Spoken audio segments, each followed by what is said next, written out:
So welcome to the Visibility Queen Show. I have my dear friend Lynley on today. And Lynley helps entrepreneurs, business owners, and experts impact the world through sales-driven copy, attention-getting email marketing. Oh my God, we all need that. And life-changing digital courses. So I'm going to let Lynley take it away and chat a little bit about herself and tell us about her and what she loves about copy, because I feel like I don't love anything about copy. So I want to know what you love about copy. Well, first of all, Chrissy, thank you for having me on. I am Lynley. I live in Georgia, where I told Chrissy a minute ago that it is raining and like 66 degrees, and I'm totally digging it because it has been in the 90s for the last 3 years, I'm pretty sure. I am a copywriter. And while some of you might be going, oh my God, that sounds like the worst job ever, I do actually like it. My background is actually in English. I have a degree in English and a degree in English and German, so really useful. Doing a lot of German here lately, not so much, and a master's in professional communication. And I actually used to be an English teacher. I taught at the college level for about 3 years, and I loved it. And I'll tell you why I loved it. Because I love grammar. Now, I know that's weird. I'm totally fine with it being weird. But you want to give me something fun to do? Give me a sentence to diagram, and I'll diagram the heck out of it. But I actually, in my 15 years in corporate, I never actually had a writer title, but I was always writing. And I started out as an instructional designer and went into marketing and then went into IT and kind of went all the way around to get to 2 years ago when I quit my corporate job and I started my own business. And actually, when I started, I wanted to do what Chrissy does. And I did it for about 2 months and realized I hated it. I left my nice, cushy, well-paying, secure corporate job to build a business doing something I hated. It was not a good look. Nothing worse than that. No. But the good thing is that I quickly found another avenue. And one of our dear friends in the clique, Krista, asked me if I wanted to do some copywriting for her. And I was like, yeah, sure, why not? I'll do it. And I won't say I fell in love, but I fell in like with it. And I started realizing that I could be a lot more creative and have a lot more fun with it than I was doing with my social media. So I started doing copy full-time in about February of last year, I guess, and really haven't looked back. I primarily, when I'm working with my clients, I do a lot of project-based stuff. So a lot of sales pages, a lot of funnel copy, and that sort of thing. I love email marketing. Let's talk email marketing. I love it. And I love developing courses. My background is with a background in education and in instructional design. I love kind of getting all of those thoughts that my experts have in their head and plopping them down on paper and moving them around and creating an awesome, amazing, wonderful value-packed course. So that's kind of what I spend my time doing. At the end of May, my husband joined me in the business. He retired from the same company that I worked for 15 years. And so now he handles all of our email marketing clients and various other things that I sent his way. So we're super lucky that during this insane time in the world, we've been able to both be home. We've been able to be home with our daughter. We're homeschooling her now. And, it's been a lot of fun. So I have to ask the question, and you can tell me if I'm wrong on this, because I preach this a lot, and I'm pretty sure you probably do too. But before we can have great copy, before we can write a great sales page or a great email, isn't the first part of all that really knowing who we're marketing to? 100%. Yep. And it's funny because everybody talks about you need to know your ideal customer avatar, your ICA, all this. And we all talk about it, but a lot of people I found with my clients, they talk about how their ideal customer avatar is, a woman in between the ages of 35 and 55 who's married and has kids, And, maybe now as, they're home full time with their kids full time, trying to work a full time job. It's like, great. It's good that you know this. What else? Yeah. What else are they dealing with? Because I can tell you, as a mom who fits in that category, there's a whole lot of stuff going on that if you want to write copy that appeals to me, I want to see that you get that. All we want, like as humans, all we want is to be understood and seen and acknowledged, right? And if you don't truly know me, I'm not going to buy your stuff, most likely. So understanding your audience is absolutely essential, because you can write some rock star copy. It can be awesome. But if you're not writing it for the right people, it's not going to convert. That's just what it comes down to. And a lot of times, I know a lot of entrepreneurs find it hard to really know who their ideal customer is, because they get this picture in their head and they focus on that picture of this person who doesn't really exist, right? And you're like, oh, well, Sarah, my ideal customer, she likes these things and these things and these things. Well, yeah, that's all hypothetical. So one of the things that I do with some of my clients is I actually will talk to their customers. I will talk to the people that they work with, the people that, that are current customers, that are potential customers, and let's say, what are you dealing with? Like, what is it like to be a mom between the ages of 35 and 55 who's stuck at home with their kids right now? Like, what are those words? What are the phrases that they're using? Because here's the thing. If you really want to catch the attention of your ideal customer and really have them understand that you get it, you know where they are, and you feel them, use their words. Use their words back at them, because they're going to go, oh my gosh, Chrissy totally gets it. She understands why I struggle with X, Y, and Z. I want to hear more about what Chrissy has to say. And then they're going to follow you, and then they're going to keep engaging with you. And then the next time they need some help with visibility or social media or whatever, you're going to be top of mind, right? And that's the whole purpose of really understanding your ICA. Is it's not this nebulous concept that we want to be able to post on our wall and be like, this is my ICA, and I found a stock photo of somebody that looks like she might be a Sarah.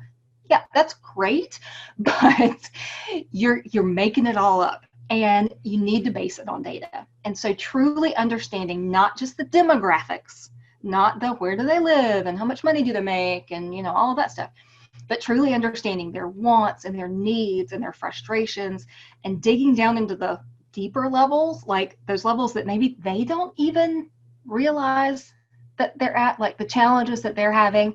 I use the example of, maybe you have a mom or a dad. I'm not accepting dads here, but if your ideal customer is a mom and you think she's struggling with meal planning, right, to get food on the table every day. Amen to that. I struggle with it constantly. That's why my husband cooks. But it's more than that. I will bet you it's more than that, because it's not just about literally getting food on the table, because I can throw a box of crackers and a block of cheese out there and there's food on the table. Even deeper than that is, am I failing as a mom? Because moms are supposed to do this. Moms are supposed to be able to feed their families. Am I creating a healthy environment for my child or children? Am I, being a good example to them? And all of a sudden there's all this weight that just falls on you. And if you don't recognize that and communicate that to your ICA, that you get that, you're going to have a harder time selling to them. So remember that your ICA just wants to be seen and heard and cared about. Like, they want to know that you care about what they have going on. And if you do that, they're going to buy your stuff. I love that. I love that. I don't know who I heard it from. It could have been you or Krista or somebody, but like a lot of times we do market research and then we like paraphrase what everybody said instead of using those actual words. And that's where we miss the point, because we're putting it in our words, right? Because we're paraphrasing instead of using the exact words and pains that they actually talk about. We're just like, oh, let's make it easy for me and let me paraphrase this whole thing. Right.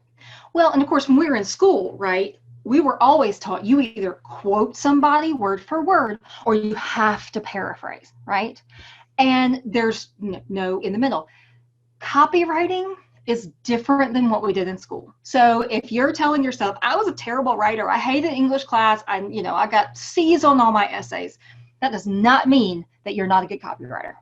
So go ahead and throw that excuse right on out the door, because you can be a good copywriter, because copywriting is so very different than the kind of writing that we always did in school. So you are 100% correct that if we can literally use the phrases that our ideal customer is using in their heads, their mind's going to be blown and they're going to go, oh my gosh, Chrissy totally gets it. I want to know more. I want to take a step closer to her because she understands. Yes, absolutely. Some of it you're going to have to paraphrase because it may not necessarily work within your copy. But the more you can use direct quotes and phrases and words, the better it's going to convert for your customer. Absolutely. Absolutely. So my next question is, I want to switch gears a little bit and head to email marketing, but I felt like we kind of had to talk about who we're, we got to know who we're talking to before we can nurture them and love on them and all that stuff. So I have a ton of clients and I'm sure there's a lot of people watching right now that they have this email list, right? And they get leads, whether it's through paid ads or organic means. And a lot of them have this list and they don't have email sequences set up. They don't have a nurture sequence set up. And so I'd love to talk about that a little bit and the importance of that and how you can actually take this cold lead that got your opt-in or your lead magnet and you warm them up through the sequence to actually like, know, and trust you to possibly potentially purchase your product. Absolutely. And the way I look at it is because I get this question a lot and there seems to be confusion between, at least this is how I sort of separate them, between an email sequence and then a long-term email nurturing. So an email sequence has a beginning and an end, and it has a purpose, right? Like its purpose is to do a thing, to convince you or your customer to take some sort of action, right? So it might be a launch sequence where you're encouraging them to invest in a program, or a webinar invite sequence where you're encouraging them to register for a webinar. A sequence is always going to be very defined and it's always going to have a beginning and an end. We see a lot of sequences just like your example, right? When you opt into something, freebie or a video series or whatever it is, you opt into it, you get the thing delivered to you, and then hopefully as the business owner here has set up some sort of welcome or onboarding sequence, right? And usually kind of the sequence that I use usually is the delivery email. So it says, hey, here's your thing, and here's a little bit about me. In the second email, I usually bust some kind of myth or objection, tackle their objection to whatever it is I'm talking about. For example, I have an opt-in that is all about client testimonials and reviews, right? And what is the one thing that really stumps people about getting client testimonials? Well, they feel awkward and weird because it seems like they're fishing for compliments. So in that second email, I'm going to address that, because if I can knock down that big objection, we're going to make some progress, right? And you're going to see that I can do this. I can ask for client reviews and I don't have to feel weird about it, right? In the third email, I usually give them some sort of additional value. If it can stay in like my marketing ecosystem, my world, by sharing a blog article or a video or a podcast or something like that, awesome. If I don't have that yet, share something from someone that I trust, right? Because what we're doing is, this sounds kind of bad, we're buttering them up, right? We're loving on them. I like that better. Loving is better. Yes. We're loving on them. We're giving them value with really no expectation of return in this situation, right? We're saying, look, you already gave me your email address. That's a lot. Like, you gave me a piece of valuable contact information. Thank you. Here's what I want to give you. Here's all the things, right? And then, so in the third email, I like to give some sort of value, whether it's like a freebie or something like that, or a link to a podcast or video or something. In my fourth email, in my nurture sequence or my welcome sequence, I share customer testimonials, usually framed in some kind of story, right?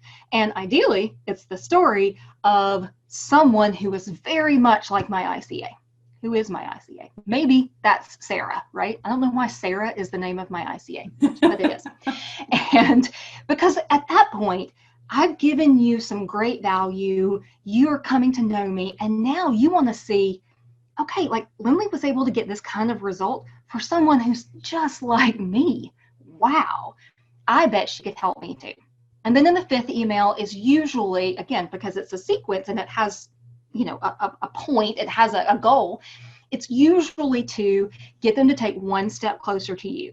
That could be register for a webinar, or join your Facebook group, or, maybe buy a low ticket product, like a tripwire, or, a mini course or something like that.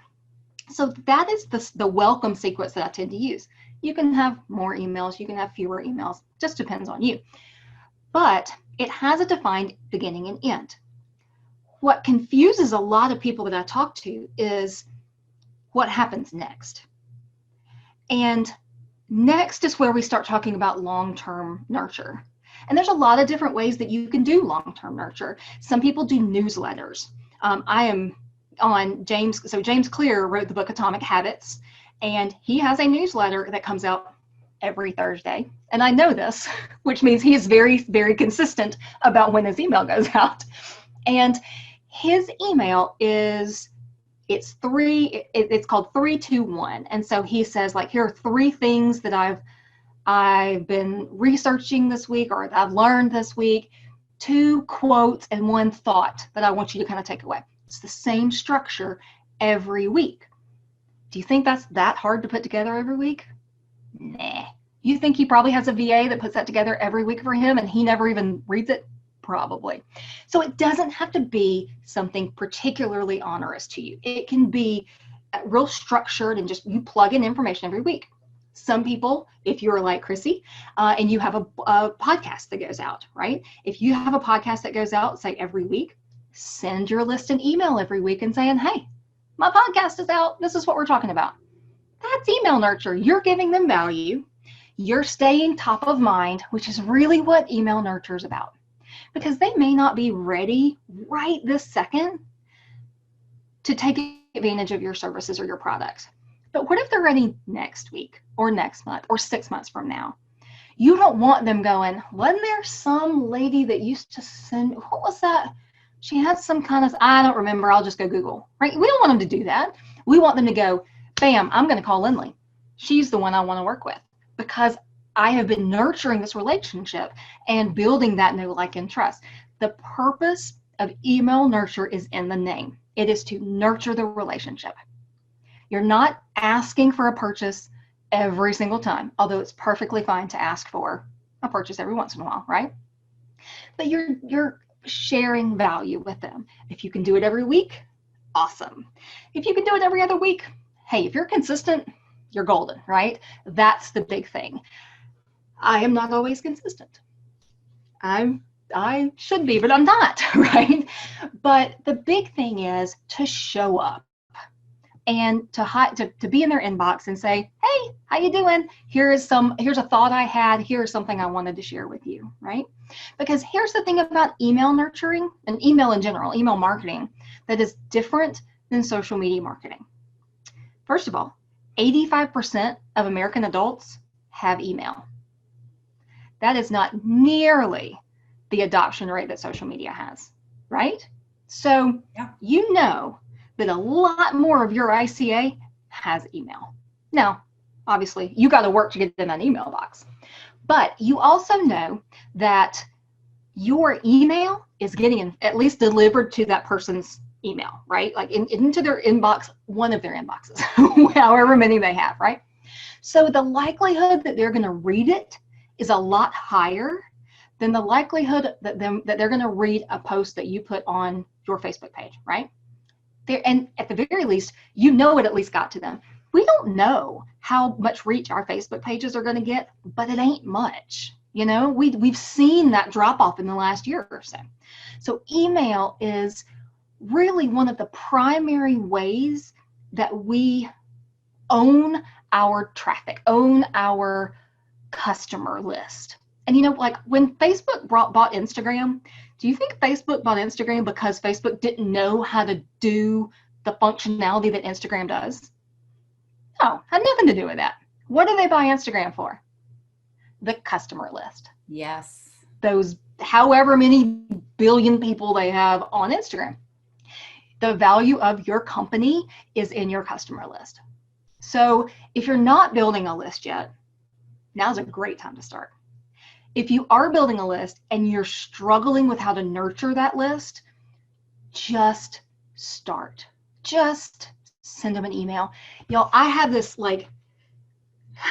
limiting belief that my emails have to be thoughtful and insightful and full of just mind-bending insight. My emails are not like that, but occasionally I do share something that makes somebody go, oh my gosh, you're so right. That is such good advice. Or I have had that same experience. Sometimes my emails say, did you know how to embed an animated GIF in an email? Because dang if it took me like a month to figure it out. And I couldn't find it on Google. So I made a blog article about it. Here you go, right? I learned a thing. I want to share this with you because it drove me crazy and maybe it's bothering you too, right? It doesn't have to be brand new information. It can be something you've learned this week, something that you want to share with them that you heard that you're like, that's really helpful. It can be literally a quote. And that's it.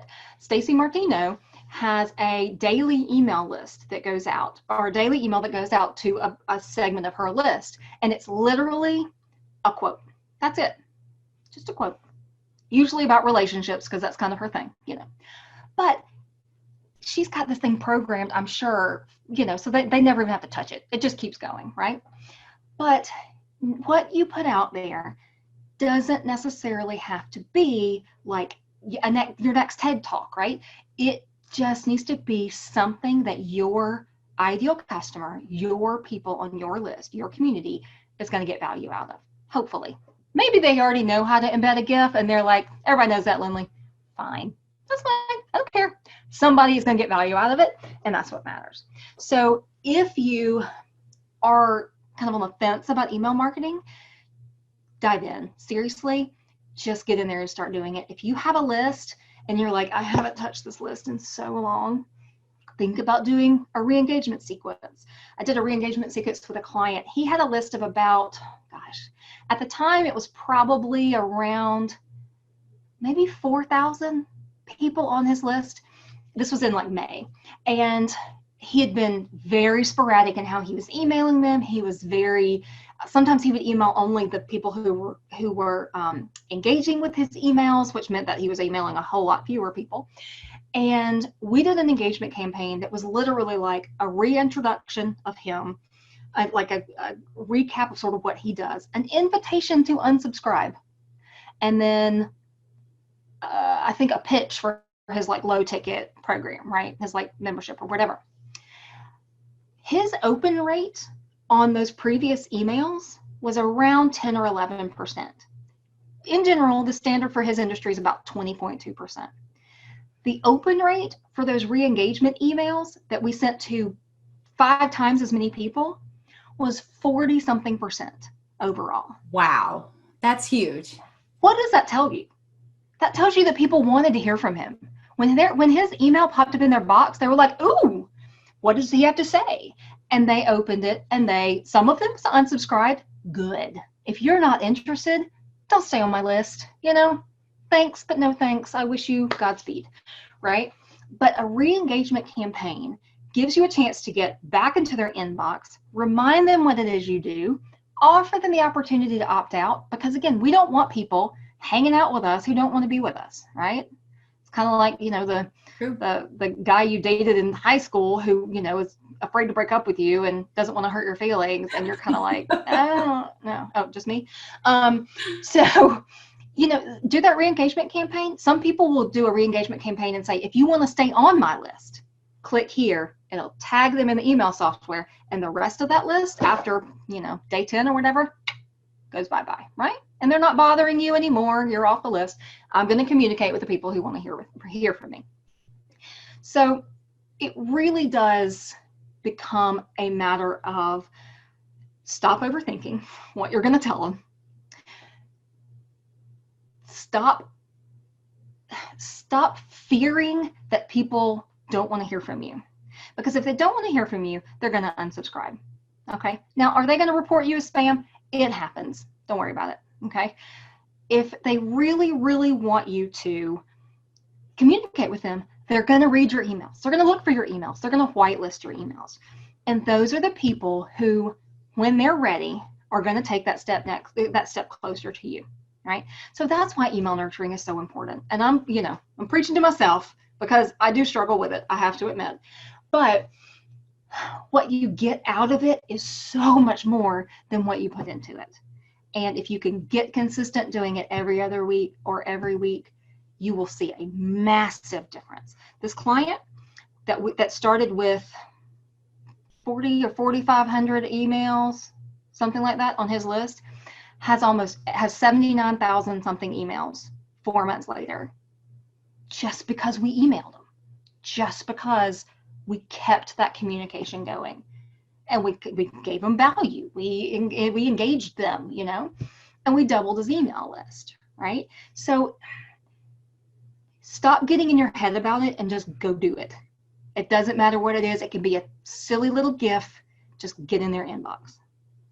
I love that. I know, like, sometimes late at night, if I'm just like feeling like I just want to love on somebody, I'll just send an email to my list and tell them how amazing they are. And I get so many responses from that, from just loving on people. It's a one-line thing. Like, I want you to know you are an amazing queen and you can do anything you put your mind to. Like, I've sent that. I love you. Respond back to me. Tell me what you're thinking about today, what you're struggling with today. People just want to, sometimes I feel like, be heard.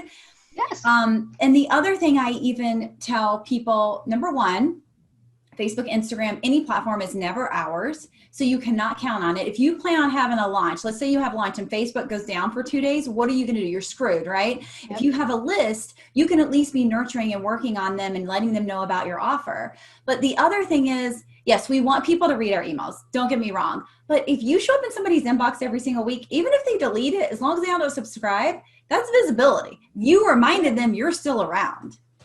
Yep, 100%. And what you bring up is such a good point, because really our email list is the only traffic we own. You don't want to build your house or your business on borrowed land. And that is what Facebook and Instagram and LinkedIn and TikTok and everything else, it's borrowed land. You don't have control over what happens on those platforms. You do have control over what happens to your email list. And that's where we want to be, right? We don't want to be at somebody else's mercy. We don't want to be at the mercy of the American government or, Mark Zuckerberg as to whether or not we're going to be able to communicate with our people, right? Your email list is your ticket. It is your constant, reliable source of traffic and revenue for your business. Absolutely. Yeah. So, good question. When let's say you're typing out an email to your list that week, what is the most important thing on the email? Is it the subject line? Is it the contents inside of the email? What do you think is the priority there? Because they obviously want their audience to read it and they're sending this out. They want their open rates to be great. So what would you tell somebody who had that question? So in general, the only thing that you have when your email lands in somebody's inbox is the subject line. That's it. That's all you got. You got 40 characters to make them go, I wonder what this is about. Now, if you've been emailing them consistently, and there are a couple of people whose email list I'm on, that it doesn't matter if I'm looking for something from them or not. Like, I'm going to read their email. Right? You're one of them. Like, I always read Chrissy's emails because I enjoy Chrissy's emails, right? So your name is really probably the most powerful, right? They see an email from you, they're like, let's check out what Chrissy has to say. Second only to your subject line. And that's it. You've got 40 characters to grab their attention and make them want to know more. And the problem is, so many people, and I've done this myself, I'm not like judging here, so many people spend so much time on the content of their email. And they make it look beautiful and it's witty and funny and engaging. And then they dash off some subject line and send it. Well, if your subject line stinks, nobody's going to see that awesome email that you just sent. So spend more time on your subject line. I will tell you this too, and I'm actually trying to finish a case study on this. My client that we were just talking about, he is very, very particular about his emails landing in the inbox, in the primary inbox, and not the promotions folder. Now, technically, the promotions folder is for exactly the kind of emails that he is sending, but he really wants them to get into the inbox. So we test and test and test. We have 4 different Gmail accounts that we send his emails to. And it's not until they hit the inbox in all 4 of them that we send them out. It can be very tedious. I'll give it to you. But literally, it can be the matter of a single word to whether or not it goes to inbox or promotions. And the likelihood that something's going to get read in the inbox is so much greater than it is if it's going to get read in promotions. So your subject line is sort of your main line of, I guess not defense, I guess your main line of offense, right? Like it is your opportunity to get in front of somebody, get noticed, and get them to double click on your email and read it. So doing things to stand out. For example, if you go look in your email inbox, I'm going to pull mine up because I don't know if I have any right now, but if you look in your email inbox and you have somebody who sends you an email that has an emoji in the subject line, you going to notice? Yep. Yeah. You sure are. Why? Because most of the other emails don't have them, right? It's going to stand out just because it has an emoji. Or maybe if it's, it's got a word, the first word is like in all caps or something, like reminder. You're going to pay attention. It's a pattern interrupt is what they call it. And that pattern interrupt is literally worth its weight in gold because it can get your email literally to stand out in front of your person and in front of all of the other emails in their inboxes, right? So the more time you spend on an email subject line or any kind of headline, whether it's for a sales page or an email or for a presentation for a webinar, right? The more time you spend on your headline, the higher your conversion is going to be, no matter what your conversion actually is. I have heard, and I believe this is true, that if you are a writer and you want to work for BuzzFeed, any article that you submit has to have at least 25 different headlines before the editors will even accept it. Because here's the thing, you go through that first headline, you're like, yeah, it's pretty good. And then you write a few more, and then you hit like number 5, and you're like, oh, you know what? I kind of like that. And then you write some more, and you hit about number 15, and you're like, okay, these are getting somewhere. And then you hit number 22, and you're like, bam, that's awesome. I'm gonna go with that one. If you had stopped at number 2, you never would have gotten there, right? And the magic happens after about headline 15. Now, I will be the first to admit, I don't do that with every single email because I have a business and a life to run, but particularly for things like that you're putting money behind, like for ads, spend some time on your ad headlines. And I don't mean just the thing you put in the headline box.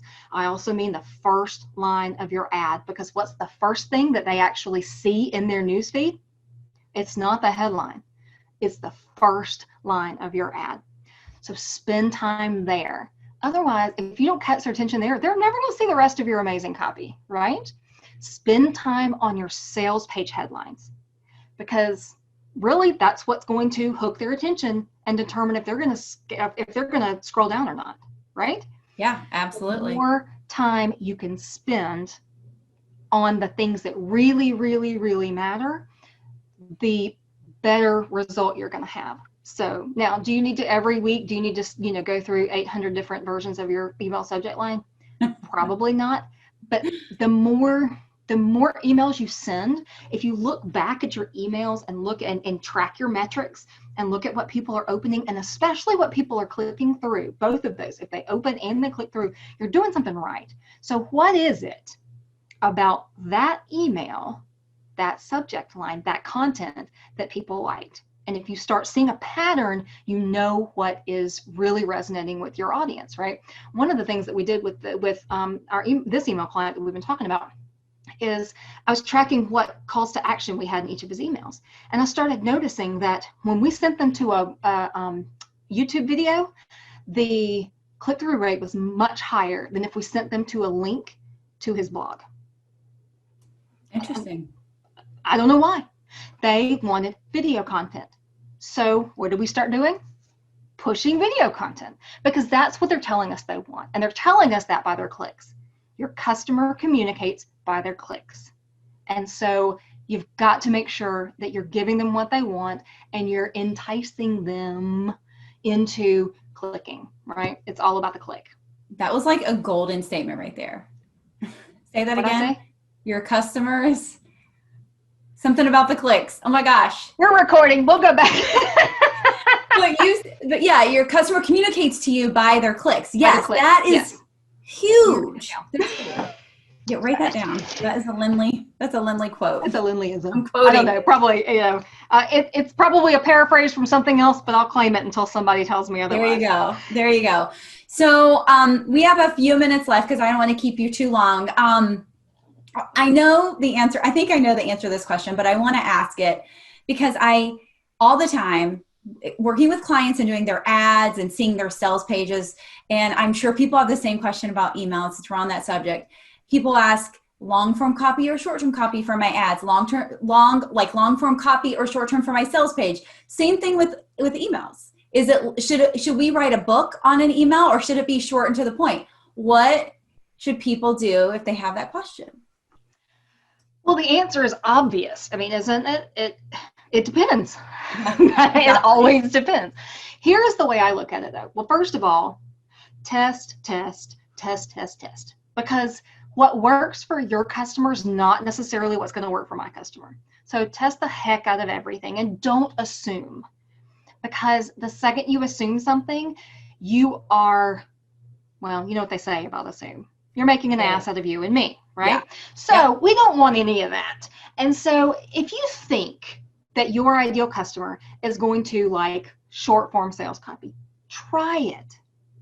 Run a split test. Do long form and see what converts better. In an email, you can split test in an email, like an active campaign. You can do a split test, see what converts better.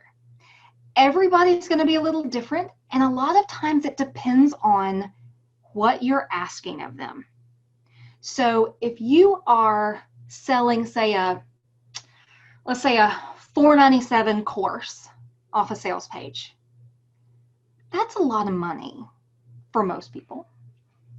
You really need to convince me and answer all of my questions and knock down all of my false beliefs and all my objections to get me to click that purchase button. And because you're doing it all on a sales page, your sales copy is all you have. It's different if you're like on a webinar or something, right? Because it's a lot easier, well, depending on how good we are at sales presentations, it can be a lot easier to persuade somebody in the moment when they're with you. But when you're kind of in an asynchronous situation, it's harder, right? So in general, the more you're asking of them, the longer the sales page or the longer the ad copy. That is not across the board always the way it is. But for something like an opt-in, you don't need a 1,500 word opt-in page. You need a headline and a little blurb with maybe some bullets and a form. And that's it, right? Don't overwhelm them with copy. Same thing even with a webinar. Think about it with a webinar. So with a webinar, I'm not asking you for money yet, but I'm asking you for your time. And so the more you can demonstrate to them that you are going to make it worth their time, the more likely they are to show up. And you don't have an opportunity to do that. And, the only opportunity you have to do that is on your sales page. So do it on your sales page. Tell them what they're going to learn. Tell them what they're going to walk away with. Tell them why they should listen to you, especially if it's, cold traffic. But there's not a hard and fast rule. Some clients, ideal customers, they want short to the point. A lot of e-com ad copy that we write, just give them the stuff. They don't want frills. They don't want stories. They don't want all that junk. They just want to know what they're getting and how much it costs, and bam, I'm going to buy it. So it really does vary, but don't assume anything. Test, look at your results, rely on the data to tell you really what your customers want. What are they communicating by their clicks? And that will tell you what is appropriate for your customers and your products and services. Yes, I love that so much. I love that so much. So I want you to tell my audience where they can connect with you at. And then I think you also have the free download for, unless you have something else, the testimonials. But I think like everybody needs that, because none of us have enough testimonials and none of us ask because we're all too afraid. So tell my audience where they can connect with you at and how they can grab that download. Well, you can always find me on the Facebook. My personal profile is just Lynley Hipps. I'm the only one, so I'm easy to find. I'm also at Lynley Hipps on Instagram. I will admit, I am not nearly as good at Instagram as Chrissy is. So just temper your expectations of me on Instagram. But I am there, and you can contact me there. And then you can always go to my website at lynleyhipps.com. I will drop my freebie on the page in the group, wherever Chrissy tells me to. And it is about how you can, like, not just how to ask, but how to seek out client testimonials and reviews that will be the most valuable for you. Because, it's not just about somebody saying how awesome you are. Like, that's nice. But sometimes you really want a specific client to recognize or, put in their testimonial a specific result or event or experience that they've had with you. So this checklist will actually walk you through the 10 things that you need to do to make sure that when you ask your client for testimonial, they're actually going to give you something that's helpful and useful, and you're going to make it as easy as possible on them to give you what you want. I love that. I love that. Well, thank you so much, Lynley. So she's going to drop that link. You guys can find her on social, and she may think that her Instagram isn't that great, but I bet her copy is like the bomb. So whatever. I also share pictures of my adorable cat, Oliver. So that's right. Really. Oh yeah. I also have a child and a dog, but really it's the cat who gets all the cute pictures. So if you like cute cats, hit me up.